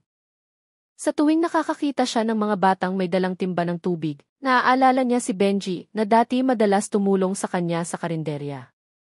Samantala, si Jomar ay patuloy na nakikipagtulungan sa pulisya. Tinulungan niya silang alalahanin ang oras ng pagdating ni Rico at kung saan ito pumupunta sa tuwing matapos makipagkita kay Mang Carding. Mula sa pagmamasid na iyon, natuklasan ng mga pulis na si Rico ay madalas dumaan sa isang maliit na kalsada, patungo sa isang lumang bodega sa labas ng bayan. Mukhang tahimik ang bodega, ngunit sa gabi, laging may maririnig na tunog ng makina mula sa loob. Noong sumunod na gabi, si Kapitan Ramos at ang kanyang team ay nag-abang mula sa malayo. Nakita nila si Rico na pumasok sa bodega na may dalang malaking bag. Hindi nagtagal, lumitaw si Ginang Elena na nakasuot ng madilim na jacket at manipis na belo. Maikli siyang nakipag-usap kay Rico habang iniaabot ang isang kulay kapeng sobre. Mula sa kanilang pinagtataguan, maingat na isinulat ni Andika ang lahat. Ilang araw ang lumipas, nakakuha ang pulisya ng opisyal na search warrant para magsagawa ng raid. Ngunit pinili ni Kapitan Ramos na maghintay ng tamang oras. Alam niyang hindi basta-basta si Ginang Elena. Matalino ang babae at laging may plano. Sa kabilang banda, nagsimula ng maramdaman ni Ginang Elena na pinagtataksilan siya. Si Rico, na karaniwang masunurin, ay mukhang kinakabahan sa tuwing dumarating. Nagsimula siyang maghinala na maaaring palihim ng binabantayan ang lalaki. Para makasiguro, nagpasya siyang ilipat ang lahat ng gamit at dokumento mula sa bodega patungo sa ibang lugar. Hindi niya alam na bawat hakbang niya ay sinusundan na mula sa malayo sa kanyang bahay. Noong gabing iyon, sinindihan ni Ginang Elena ang isang lampara at binuksan ang isang lumang talaan tungkol sa pananaliksik na naging dahilan ng pagkawala ng kanyang trabaho. Tiningnan niya ang sarili niyang sulat kamay at mumiti ng mapait. Sa kanyang puso, sinabi niyang lahat ng ginawa niya ay para lang patunayan na kaya ring lumikha ng isang babae ng isang malaking bagay kahit na tinatanggihan ng mundo.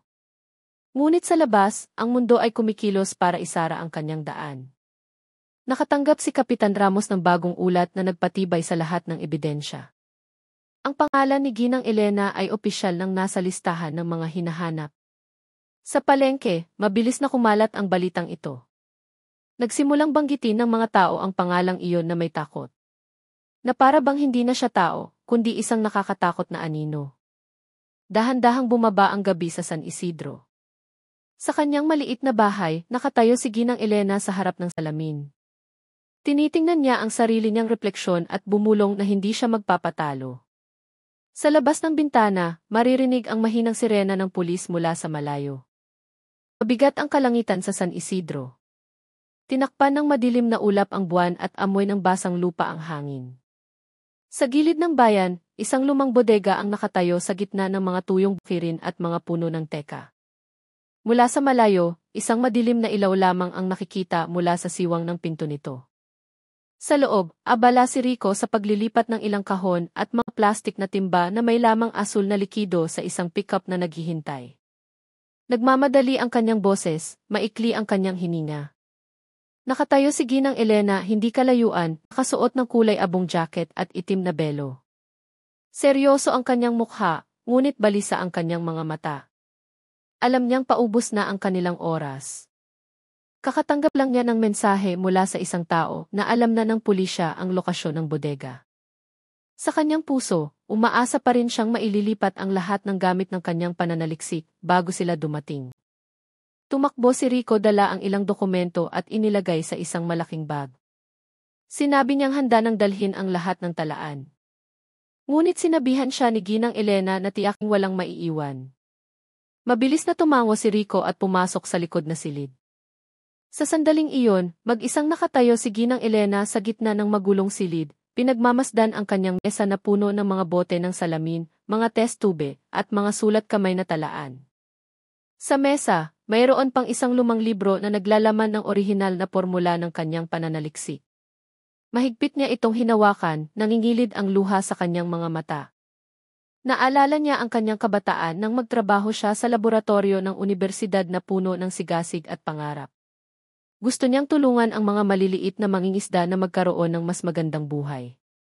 Ngunit tinanggihan siya ng mundo at ang pagtangging iyon ang nagpabago sa kanya, naging matigas at malamig.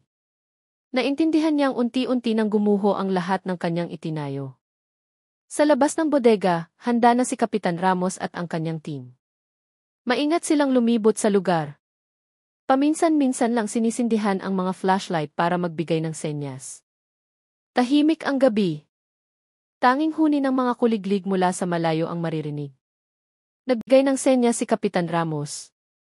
3 miyembro ang lumapit sa likod na pinto. Nang lumabas si Rico, dala ang bag, isang opisyal ang lumitaw mula sa anino at agad siyang tinutukan ng baril. Nagulat si Rico, nabitawan ang bag at umatras ng ilang hakbang. Agad siyang hinuli ng ibang opisyal nang walang laban. Mula sa loob ng bodega, narinig ni Ginang Elena ang kaguluhan. Mabilis siyang lumingon sa pinto at nanlaki ang kanyang mga mata nang makita si Rico na hinihila palabas. Tumakbo siya sa likod na silid, kinuha ang isang maliit na bag na nakahanda na, at binuksan ang isang pinto sa gilid na bihirang gamitin. Mula sa siwang, lumabas siya sa likod na hardin at tumago sa kadiliman ng gabi. Si Kapitan Ramos, na nakakita sa anino ng babaeng dumaan, ay agad na nag-utos na habulin. Ilang opisyal ang tumakbo sa mga damuhan. Ngunit, malayo na si Ginang Elena. Tumakbo siya ng walang direksyon, sinusundan lamang ang isang landas sa pagitan ng mga puno. Hirap na siyang huminga, ngunit nanatiling matalas ang kanyang mga mata. Sa kanyang puso, naghahalo ang galit, takot at pagsisisi. Hindi niya alam kung saan pupunta. Ang alam lang niya ay hindi siya dapat mahuli ngayong gabi. Sa bodega, sinuri ni Kapitan Ramos ang lahat ng natagpuang gamit. Sa gitna ng mga kahon, natagpuan niya ang mga talaan ng pananaliksik, listahan ng mga palengke, at mga litrato ng mga resulta ng pagsubok. Lahat ay naging matibay na ebidensya na si Ginang Elena ang pangunahing utak. Tiningnan niya ang mga dokumento ng may seryosong mukha. Sa kanyang puso may kaunting awa. Naisip niyang dating napakatalinong tao ang babae, ngunit naligaw ng landas dahil sa ambisyon at sakit ng kalooban. Si Rico, na nakaupo na sa isang upuang bakal, ay nakayuko. Hindi siya naglakas loob na tumingin kaninuman. Nang tanungin, inamin niyang naghanda na si Ginang Elena para sa pagtakas ilang araw na ang nakalipas. Itinago niya ang karamihan sa mga dokumento sa ibang lugar. Sinabi ni Rico na hindi ito ginawa ni Ginang Elena para sa pera, kundi para sa kanyang dignidad at pagnanais na patunayan na hindi siya talunan sa mga lalaking minsan nang nagmaliit sa kanya. Nagtapos ang gabi sa sirena ng pulis na bumasag sa katahimikan. Ang lumang bodega ay puno na ngayon ng ilaw at ingay ng mga opisyal na nagtatrabaho. Nakatayo si Kapitan Ramos sa harap ng pinto, nakatingin sa madilim na kagubatan sa malayo. Alam niyang nasa labas pa ang babae, tumatakbo kasama ang kanyang takot at pagkakamali. Samantala sa palengke, mabilis na kumalat ang balita tungkol sa raid. Si Aling Nelia, na nakarinig nito, ay pumikit na lang at nagdasal na sana ay matapos na ang lahat. Sa kanyang maliit na bahay, narinig ni Mang Carding ang balita sa radyo. Matagal siyang nanahimik at sinabi ng mahina na marahil ito na ang paraan ng Diyos para tapusin ang lahat ng kasinungalingan. Sa kabilang banda, sa gilid ng isang tahimik na kalsada patungo sa gubat, huminto sandali si Ginang Elena para habulin ang kanyang hininga. Nagsimulang lumitaw ang buwan sa likod ng mga ulap, nagbibigay liwanag sa kanyang pagod na mukha. Tumingin siya sa langit at bumulong na hindi siya susuko. Pagkatapos ay naglakad siyang muli sa kadiliman na may mas mabagal na hakbang. dahan-dahang sumikat ang araw sa silangan. Manipis na ulap pa ang nakabitin sa ibabaw ng mga palayan sa pagitan ng Laguna at Quezon. Sa isang maliit at tahimik na kalsada, isang lumang motorsiklo ang marahang umaandar. Ang nagmamaneho ay isang babaeng nakasuot ng itim na jacket at kupas na helmet. Si Ginang Elena iyon. Maputla ang kanyang mukha dahil sa pagod. Pula ang kanyang mga mata, ngunit nanatiling mapagmatsyag sa daan. Halos isang buong gabi siyang bumiyahe sa mga maliliit na kalsada na bihirang daanan ng sasakyan. Ang maliit na bag sa kanyang likod ay naglalaman ng ilang pera, isang kwaderno ng pananaliksik, at isang lumang litrato. Sa litrato, kasama niya ang dalawang lalaki, si Rico at isang opisyal ng gobyerno na dating sumuporta sa kanyang proyekto. Ang litratong iyon ang tanging alaala ng panahong puno pa ng pag-asa ang kanyang buhay. Sa tuwing dumadaan ang motorsiklo sa maputik na daan, nanginginig siya. Malamig ang hangin ng umaga, ngunit hindi lamig ang nagpapanginig sa kanyang katawan, kundi ang takot at pagsisisi na unti-unting gumagapang sa kanyang puso. Alam niyang mula nang maganap ang raid kagabi, malamang na sinara na ng pulisya ang lahat ng daan palabas ng Laguna. Ngunit, alam din niya ang isang lumang daan na ginagamit lamang ng mga magsasaka patungo sa Quezon na dumadaan sa gilid ng isang ilog. Samantala, sa istasyon ng pulisya, nakaupo si Kapitan Ramos sa harap ng isang malaking mapa na nakasabit sa dingding. Ang mga pulang linya ay nagpapakita ng posibleng ruta ng pagtakas ni Ginang Elena. Minarkahan niya ang ilang mahahalagang punto, kasama na ang daan sa tabi ng ilog at ang mga landas patungo sa Quezon. Kakareport lang ng dalawa sa kanyang mga tauhan na may nakakita sa isang taong dumaan sa kalagitnaan ng gabi na may dalang motorsiklo patungo sa kanluran. Lahat ng senyales ay tumuturo sa iisang konklusyon. Punta si Ginang Elena sa Quezon. Nagpasya siyang umalis agad kasama ang isang maliit na team. Mabilis na tumakbo ang sasakyan ng pulisya sa palikolikong daan. Hinampas ng hangin ng umaga ang kanilang mga mukha. Sa loob ng sasakyan, tahimik si Kapitan Ramos. Hindi lang siya nag-iisip bilang isang pulis, kundi bilang isang tao. Alam niyang hindi ordinaryong kriminal si Ginang Elena. Sa likod ng kanyang pagkakamali, may sugat na hindi pa naghihilom. Ngunit, kailangan pa ring ipatupad ang batas. Sa kabilang banda, huminto si Ginang Elena sa isang maliit na karinderya sa gilid ng palayan. Umorder siya ng mainit na tsaa at umupo sa sulok, nakayuko para hindi makilala. Ang may-ari ng karinderya, isang matandang babae, ay ngumiti sa kanya ng walang hinala. Saan ka pupunta, Hija? Malumanay niyang tanong. Ngumiti ng bahagya si Ginang Elena, sumagot ng mahina na naghahanap siya ng trabaho sa Quezon. Nanginginig ang kanyang boses, ngunit nanatiling kalmado ang kanyang mga mata. Nang umalis ang matandang babae, tiningnan ni Ginang Elena ang kanyang tasa ng tsaa. Sa refleksyon ng usok, nakita niya ang sarili niyang mukha na puno ng pagod at kalungkutan. Alam niyang nagbago na ang kanyang buhay. Wala nang titulo, wala nang respeto, ang natitira na lang ay ang pagkakasala. Matapos magpahinga sandali, ipinagpatuloy niya ang paglalakbay sa isang landas sa gilid ng isang kawayanan. Nagsimula ng humuni ang mga ibon, tanda ng isang payapang umaga. Ngunit sa dibdib ni Ginang Elena, wala ang kapayapaang iyon. Iniisip niya si Rico na siguradong nahuli na at si Mang Carding na marahil ay alam na ngayon na siya ay isang kasangkapan lamang sa isang malaking laro. Pagsapit ng tanghali, nakarating siya sa isang maliit na tulay sa ibabaw ng ilog. Dahan-dahang umaagos ang tubig, sumasalamin sa malumanay na sikat ng araw. Huminto siya roon, tinitingnan ang tubig ng walang imik. Sa kanyang puso, lumitaw ang tanong na matagal na niyang iniiwasan. Ang lahat ba ng kanyang pinaghirapan ay para talaga sa mga magsasaka o para lang patunayan na hindi siya talunan? Sa parehong oras, huminto ang sasakyan ng pulisya na pinamumunuan ni Kapitan Ramos sa kalapit na barangay. Sinabi ng isang residente na may isang babaeng kamukha ni Ginang Elena na dumaan kaninang umaga patungo sa ilog. Agad na nag-utos si Kapitan Ramos na suyurin ang gilid ng ilog. Nang papalapit na sila sa tulay, narinig ni Ginang Elena ang ugong ng sasakyan. Mabilis niyang pinaandar ang kanyang motorsiklo at tumakbo patungo sa kakahuyan sa kabilang panig ng ilog. Nakita ni Kapitan Ramos ang anino ng motorsiklo at sumigaw para magbigay ng senyas. Ilang opisyal ang tumakbo, ngunit madulas ang daan kaya bumagal ang kanilang mga hakbang. Patuloy na pinatakbo ni Ginang Elena ang motorsiklo. Ngunit, dahil sa basang lupa, dumulas ang gulong. Nawalan ng balanse ang motorsiklo at bumagsak sa gilid ng daan.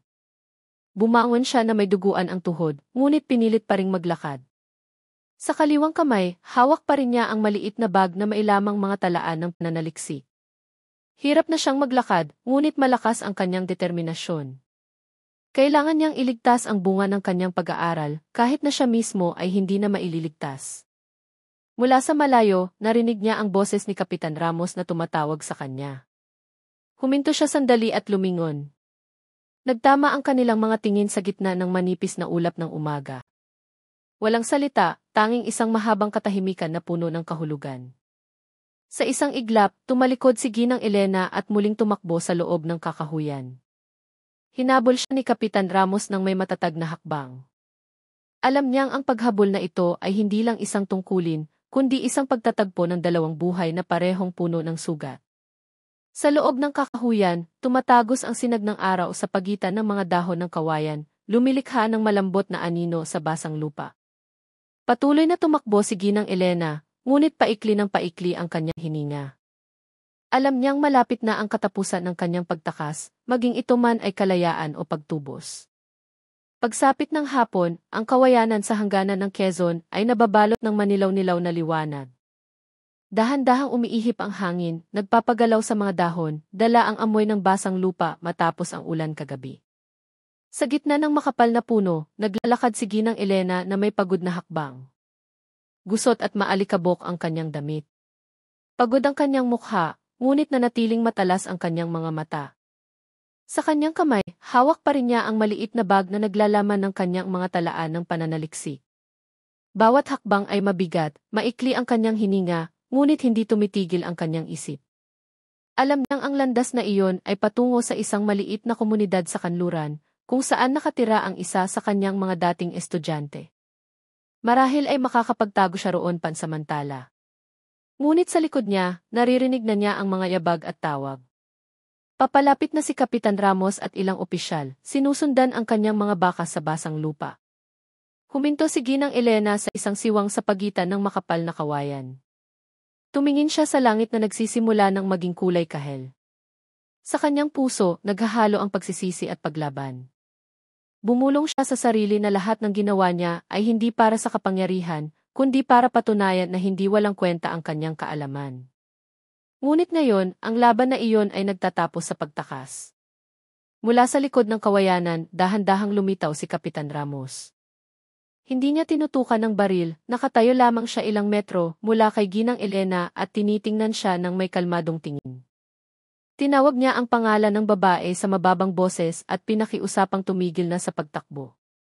Tumayo ng tuwid si Ginang Elena, nakatingin sa opisyal. Sumagot siya sa paos na boses na hindi siya tumatakbo, sinusubukan lang niyang iligtas ang kanyang pananaliksik para hindi ito mawala bago malaman ng mundo ang katotohanan. Maingat na lumapit si Kapitan Ramos. Sinabi niyang hindi maaaring itayo ang katotohanan sa panganib para sa iba. Ang asul na likido ay nakasira na sa tubig, sa ilog at pumatay sa mga isda. Ang lahat ng dating mabuti ay naging banta. Yumuko si Ginang Elena. Dahan-dahang tumulo ang kanyang luha sa lupa. Inamin niyang alam niya ang kanyang pagkakamali. Ngunit, pakiramdam niya ay hindi siya binigyan ng mundo ng pagkakataong itama ito. Dati siyang pinalayas, hinamak at itinuring na basura ang kanyang gawa. Samantalang sa kanyang puso, tanging pagnanais na tulungan ang mga maliliit na mangingisda ang naroon. Sinabi niya ng mahina na hindi niya kaya ang kahihiyan, kaya pinili niya ang sarili niyang landas. Nanahimik sandali si Kapitan Ramos. Naramdaman niya ang sakit sa boses ng babae. Sinabi niya sa malumanay na tono na marahil nga ay hindi makatarungan ang mundo, ngunit ang paglaban sa maling paraan ay lilikha lamang ng bagong pagdurusa. Nakiusap siyang sumuko na si Ginang Elena ng payapa. Tiningnan ni Ginang Elena ang bag sa kanyang kamay at pagkatapos ay si Kapitan Ramos. Tila nag-aalangan siya, ngunit pagkatapos ay nanghina ang kanyang mga hakbang. Nanginginig ang kamay, inabot niya ang bag at sinabing nasa loob nito ang lahat ng kanyang talaan ng pananaliksik at ang mga pagkakamaling nagawa niya. Maingat na tinanggap ni Kapitan Ramos ang bag at nagsenyas sa ibang opisyal na huwag lumapit. Umupo si Ginang Elena sa lupa, nakatingin sa malayo, sa ilog na kumikinang sa pagitan ng mga puno. Sinabi niya ng mahina na hindi siya natatakot sa parusa, kundi sa posibilidad na walang maging kahulugan ang lahat ng kanyang ginawa. Matagal siyang tinitigan ni Kapitan Ramos. Sinabi niyang laging may kahulugan para sa mga taong handang aminin ang kanilang pagkakamali. Idinagdag niyang marahil ito ang pagkakataon na bigay ng Diyos para matubos ni Ginang Elena ang nakaraan at ayusin ang mga natitira pa. Lumalalim na ang dilim. Ang huling sinag ng araw ay tumama sa mukha ni Ginang Elena na ngayon ay kalmado na. Huminga siya ng malalim at sinabing kung maibabalik lang ang panahon, gusto niyang bumalik sa pagtuturo sa maliit na palaisdaan kung saan niya dati ginagabayan ang kanyang mga estudyante. Tinulungan siya ng mga opisyal na tumayo at binalot ng mainit na tela ang kanyang balikat. Hindi siya lumaban, yumuko lamang at sumunod sa kanilang mga hakbang palabas ng kakahuyan. Dahan-dahang umihip ang hangin, nagkikiskisan ang mga dahon ng kawayan, lumilikha ng isang mahinang tunog na nakakakalma. Naglakad si Kapitan Ramos sa likod dala ang maliit na bag na ngayon ay ebidensya at saksi sa pakikibaka ng isang babaeng nabihag ng sarili niyang ambisyon.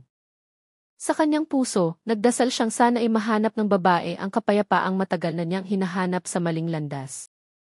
Gabi na nang maupo si Ginang Elena sa silid interogasyon sa istasyon ng pulisya sa Quezon. Ang ilaw sa kisame ay madilim, nagbibigay liwanag sa simpleng mesang kahoy. Sa dingding, may isang lumang orasan na marahang tumitiktak, na para bang binibilang ang mabagal na pagtakbo ng oras. Sa harap niya, nakaupo si Kapitan Ramos, nakatingin ng may kalmadong tingin, ngunit puno ng pag-iingat. Mukhang pagod si Ginang Elena. Bahagyang nakalugay ang kanyang buhok, at ang kanyang mukha ay nagpapakita ng bakas ng mahabang paglalakbay. Hindi siya nakaposas, nakaupo lamang na nakapatong ang mga kamay sa mesa. Sa sulok ng silid, may isang tasa ng tubig na hindi pa nagagalaw. Matagal niya itong tiningnan bago nagsalita ng mahina na mula pagkabata, hindi niya kailanman ninais na manakit ng sinuman. Nakikinig si Kapitan Ramos ng walang pagputol. Alam niyang ang mga unang salita ay madalas naglalaman ng pinakamalalim na katotohanan ng isang tao. Nagsimulang magkwento si Ginang Elena tungkol sa kanyang nakaraan. Dati siyang isang batang propesora sa fisheries sa isang unibersidad. Kilala siyang matalino at puno ng sigasig. Nakabuo siya ng isang pananaliksik tungkol sa isang natural na sangkap na maaaring magpabilis sa paglaki ng isda nang hindi nakakasira sa tubig. Ngunit, isang araw, inangkin ng iba ang kanyang pananaliksik at inilathala nang wala ang kanyang pangalan. Nagprotesta siya, ngunit siya pa ang inakusahan ng pagnanakaw ng ideya. Tinanggal siya sa trabaho ng walang karangalan at binura ang kanyang pangalan sa listahan ng mga akademiko. Ang pangyayaring iyon ay sumira sa lahat. Naramdaman niyang pinagtaksilan siya at nawalan ng dignidad. Mula doon, isinilang ang determinasyon na patunayang hindi mali ang kanyang natuklasan. Ipinagpatuloy niya ang pananaliksik ng palihim sa tulong ni Rico, isang dating estudyante na humahanga sa kanya. Palipat-lipat sila ng lugar, nagtatrabaho gamit ang mga simpleng kagamitan. Hindi naging matatag ang resulta, minsan ay mapanganib sa tubig at isda. Ngunit masyadong matigas ang ulo ni Ginang Elena para huminto. Naniniwala siyang sa kaunting pag-aayos, magiging perpekto ang likido. Nang maubos ang pera, iminukahi ni Rico na makipagtulungan sa mga tindera sa palengke. Doon nila nakilala si Mang Carding. Sinabi ni Ginang Elena na hindi niya kailanman ninais na ipahamak ang lalaki. Hiniling lang niyang itago pansamantala ang likido sa kanyang pwesto. Habang naghihintay ng susunod na pagsubok, ipinadala niya si Rico para makipag-ugnayan kay Mang Carding dahil ayaw niyang makilala. Ngunit sa paglipas ng panahon, ang pangangailangan sa pera at ang pressure mula sa mga mamimili ay nagpalaki sa network nang hindi niya kontrolado. Humina ang kanyang boses nang banggitin niya ang pangalan ni Mang Carding. Sinabi niyang nang marinig niyang nahuli ang lalaki, gumuho ang kanyang puso. Alam niyang walang kasalanan ang lalaki. Isa lamang siyang amang lumalaban para sa kanyang anak. Sa katahimikan, nagsisi siya dahil ginawa niyang panangga ang isang inosenteng tao para sa kanyang pagkakamali. Tiningnan ni Kapitan Ramos ang mga tala sa kanyang kamay. Nagtanong siya ng malumanay, bakit hindi kayo sumuko mula pa sa simula? Yumuko ang babae. Sumagot siyang natatakot siyang ituring na baliw at matakot na sirain ang kanyang natuklasan nang hindi man lang sinusuri. Gusto niyang ayusin ang lahat, ngunit bawat hakbang niya ay nagdulot lamang ng kapahamakan. Napuno ng katahimikan ang silid, tanging tunog ng orasan sa dingding ang maririnig. Pagkaraan ng ilang sandali, sinabi ni Kapitan Ramos na ang katotohanan ay laging nakakahanap ng paraan, maaga man o huli. Idinagdag niyang ang pag-amin na ito ay makakatulong na pag-aanin ang kanyang parusa. Ngumiti ng bahagya si Ginang Elena, isang ngiti na mas mukhang kalungkutan kaysa ginhawa. Sinabi niyang marahil ito na ang paraan ng Diyos para pigilan ang kanyang mga hakbang. Tiningnan niya ang mesang kahoy sa harap niya at bumulong na sa loob ng maraming taon, masyado siyang naging abala sa pagpapatunay sa sarili hanggang sa makalimutan niyang ang kaalaman na walang puso ay nagiging lason lamang. Nagsulat si Kapitan Ramos ng ilang tala sa folder at dahan-dahang isinara ito. Tumayo siya at sinabing sapat na ang imbestigasyon para sa gabing iyon. Bago lumabas, tiningnan niya si Ginang Elena sa huling pagkakataon at sinabing may panahon pa para magbago. Dahil ang pagsisisi ay isang anyo ng katapangan na hindi lahat kayang gawin. Yumuko si Ginang Elena. Sinabi niyang tatanggapin niya ang anumang darating basta't malaman ng mga tao ang katotohanan tungkol kina Mang Carding at Rico. Nang isara ang pinto ng silid, tiningnan ni Ginang Elena ang kanyang refleksyon sa salamin ng bintana. Doon, nakita niya ang mukha ng isang babaeng dating puno ng ambisyon, na ngayon ay naging isang taong kalmado at payapa. Sa labas ng silid, dahan-dahang lumayo ang mga yabag ng mga opisyal, iniwan siyang mag-isa na may isipang nagsisimula ng matahimik. Lumalalim na ang gabi. Ang ilaw sa silid ay hinayaang nakasindi ng madilim. Sumandal si Ginang Elena sa upuan, ipinikit ang mga mata, at sa unang pagkakataon sa mahabang panahon, nakahinga siya ng walang takot. Noong umagang iyon, malambot ang hangin sa San Isidro. Ang ulan kagabi ay nag-iwan ng maliliit na sanaw sa kalsada ng palengke, sumasalamin sa kulay ng maliwanag na langit. Muling nabuhay ang palengke ng San Isidro. Kahit hindi na pareho ang pakiramdam, ang pwestong dating pag-aari ni Mang Carding ay bakante na ngayon. Doon, ang tablang may nakasulat na Sariwang Hito, mula maligaya, ay nakasabit pa rin, kupas na ang pintura, ngunit nag-iingat ng maraming alaala. Mas maagang dumating ang mga tindera, ang ilan ay may dalang kwento tungkol sa mga nakaraang pangyayari. Pinag-uusapan nila kung paano nabunyag ang network ng kemikal at kung gaano sila nagpapasalamat dahil ligtas na ngayon ang palengke. Ngunit sa likod ng lahat ng usapan, may halong awa sa tuwing nababanggit ang pangalan ni Mang Carding. Wala nang akusasyon. Ang natitira na lang ay ang awa at respeto sa isang lalaking naglakas loob na aminin ang kanyang pagkakamali. Dahan-dahang naglakad si Aling Nelia sa pasilyo ng palengke dala ang isang basket ng gulay. Bawat hakbang niya ay mabigat, ngunit may maliit na ngiti sa kanyang mukha. Tiningnan niya ang pwesto ng kanyang matalik na kaibigan na may nangingilid na luha. Matapos ang lahat ng nangyari, alam niyang nagbigay ng malalim na aral ang Diyos sa lahat ng tao sa palengking iyon. Matagal siyang tumayo sa harap ng bakanting pwesto, inaalala ang mga umagang dati silang nagtatawanan. Mula sa malayo, narinig ang ugong ng isang lumang tricycle. Lumingon ang lahat. Dumating si Mang Carding na nakasuot ng simpleng damit at may nahihiyang ngiti sa mukha. Kakabalik lang niya matapos ang ilang linggong investigasyon. Pinalaya na siya ng pulisya dahil napatunayang hindi niya alam na mapanganib ang likidong itinago niya. Huminto ang lalaki sa harap ng kanyang dating pwesto at hinaplos ang lumang tabla na nanginginig ang kamay.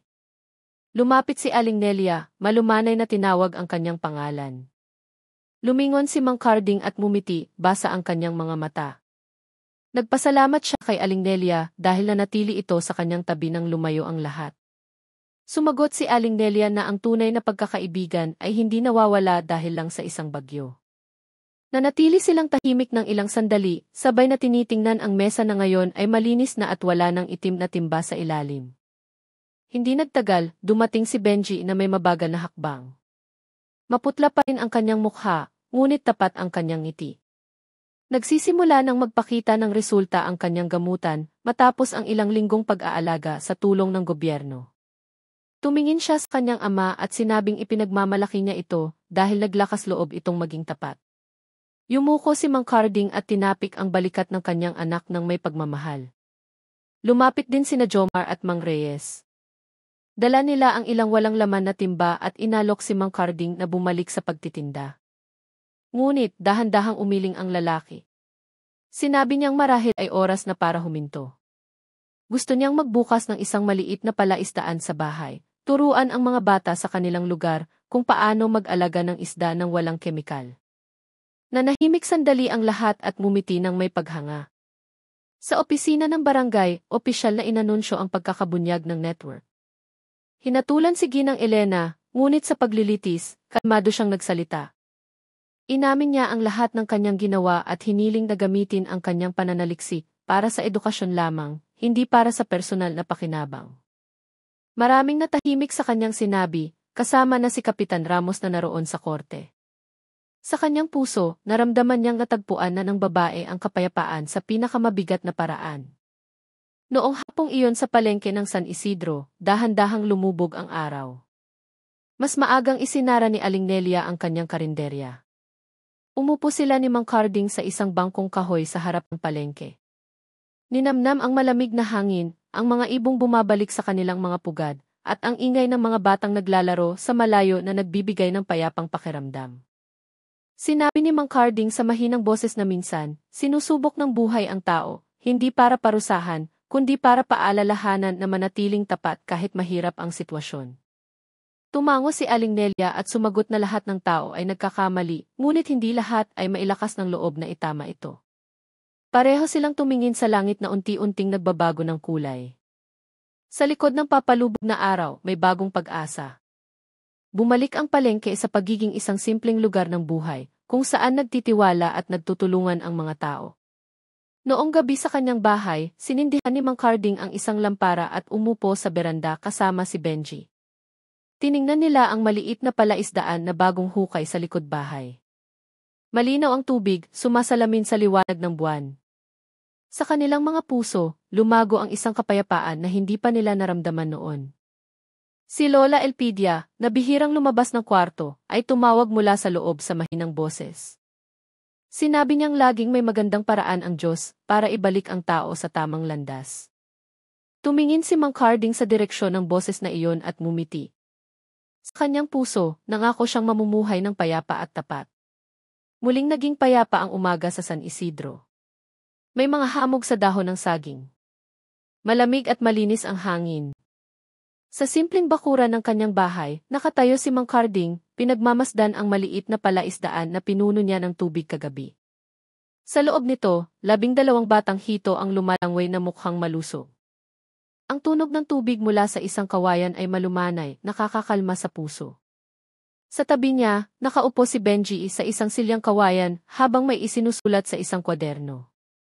Mahina pa rin ang kanyang katawan, ngunit nagsisimula ng maging masigla ang kanyang mukha. Tinutulungan niya ang kanyang ama na itala ang bilang ng mga isda at ang iskedul ng pagpapakain. Sa tuwing nakikita niyang umingiti ang kanyang ama, nagiging mainit ang kanyang puso. Ang buhay na dati madilim ay unti-unting nagiging maliwanag. Dumating si Aling Nelia na may dalang mainit na tsaa at nilagang kamote. Umupo siya malapit sa kanila, nagkukwentuhan tungkol sa palengke na lalong dumarami ang tao. Sinabi niyang mula nang matapos ang kaso, mas naging maingat at mas nagtitiwala sa isa't isa ang mga tindera. Wala nang sumusubok na humanap ng madaling paraan para yumaman. Lahat ay natuto sa nangyari. Tumango si Mang Carding. Sinabi niyang tinuturuan ng buhay ang tao na huwag tumakbo sa katotohanan. Dati niyang nilinlang ang sarili para sa isang pag-asa na akala niya'y tama. Ngunit, ang pinakamahirap na daan pala ay ang pag-amin sa pagkakamali at pagsisimula muli. Tiningnan niya ang maliit na palaisdaan at sinabing ang tahimik na tubig ay hindi laging nangangahulugang walang agos. Minsan, ang katahimikan na iyon ang tunay na lakas. Tiningnan siya ni Aling Nelia na may nangingilid na luha. Alam niya kung gaano kabigat ang pinagdaanan ng kanyang kaibigan. Sa kanyang sarili, may tapat na paghanga siya sa katatagan ng isang amang muntik nang mawala ng lahat, ngunit may lakas pa ring bumangon. Samantala, sa ibang lugar, payapang ginugol-ligi ng Elena ang kanyang mga araw sa bilangguan. Pinayagan siyang magturo sa mga kapwa bilanggo kung paano mag-alaga ng isda sa natural na paraan. Marami sa kanila na dati walang pakialam ay nagsimula ng maging interesado. Sa tuwing nakikita niyang umaalon ang tubig sa palaisdaan, nakakaramdam siya ng kaunting ginhawa. Alam niyang marahil ito ang kanyang paraan para tubusin ang kanyang pagkakamali sa pamamagitan ng pagbabahagi ng kaalaman para sa kabutihan.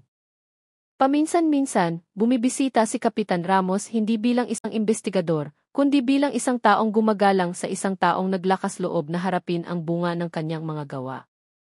Sa bawat maikling pag-uusap nila, laging may mga salitang nagpapakalma. Madalas sabihin ni Ginang Elena na ang kaalaman na walang puso ay isang pabigat lamang at ang katotohanan na walang pagmamahal ay isang espadang nakakasugat. Sa palengke ng San Isidro, normal na ang takbo ng buhay. Muling pinuno ng boses ng mga tindera ang hangin.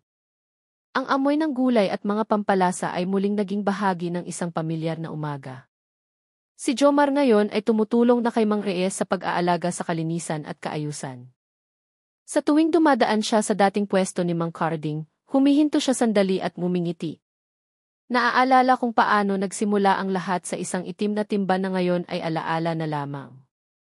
Pagsapit ng hapon, nakaupo si Mang Carding sa beranda kasama sina Benji at Aling Nelia. Ang huling sinag ng araw ay tumama sa kanilang mga mukha. Dala ng hangin ang ingay ng mga batang naglalaro mula sa dulo ng kalsada. Sa mga sandaling tulad nito, tila humihinto ang oras. Wala nang madilim na anino mula sa nakaraan. Tanging pasasalamat ang pumupuno sa puso. Sinabi ni Mang Carding na minsan, pinapaalalahanan tayo ng Diyos hindi para ibagsak, kundi para ipaalala. Mula sa pagsubok, natututunan ng tao ang kahulugan ng pagkakamali at ang halaga ng katapatan. Mula sa kawalan, natututunan ng tao ang tungkol sa pasasalamat. Sinabi niya nang may kapanatagan na walang buhay na huli na para itama. Ngumiti si Aling Nelia. Tumingin siya sa langit na kulay ginto at sinabing bawat isa ay may dalang sariling tubig. Minsan malinaw, minsan malabo, ngunit laging maaaring linisin. Nanatili silang tahimik, hinahayaan ang hangin ng hapon na magsalita para sa kanila. Nang dumating ang gabi, ang ilaw mula sa lampara sa beranda ay malumanay na sumisindi. Sa maliit na palaisdaan, ang mga hito ay payapang lumalangway sa ilalim ng liwanag ng buwan. Matagal itong tinitigan ni Mang Carding at naramdaman ang kapayapaan. Alam niyang hindi perpekto ang buhay, ngunit hanggat may pagkakataon pa para itama ito, magiging maayos ang lahat. Noong gabing iyon, bago ipikit ang mga mata, nagdasal siya sa kanyang puso. Nagpasalamat siya sa lahat ng nangyari, sa isang tapat na kaibigan, sa isang matatag na anak, at sa isang bagong buhay na mas tapat. Sa labas, dala ng hangin ang tunog ng tubig mula sa palaisdaan. Ang tunog na iyon ay malambot na parang bulong ng pag-asa na hindi kailanman nawawala. At sa lahat ng nakarinig ng kwentong ito, tandaan na walang kasalanang masyadong malaki para sa isang pusong handang magbago. Huwag sumuko, huwag tumigil sa paggawa ng mabuti. Dahil ang katotohanan ay laging nakakahanap ng daan, tulad ng tubig na sa huli nagiging malinaw.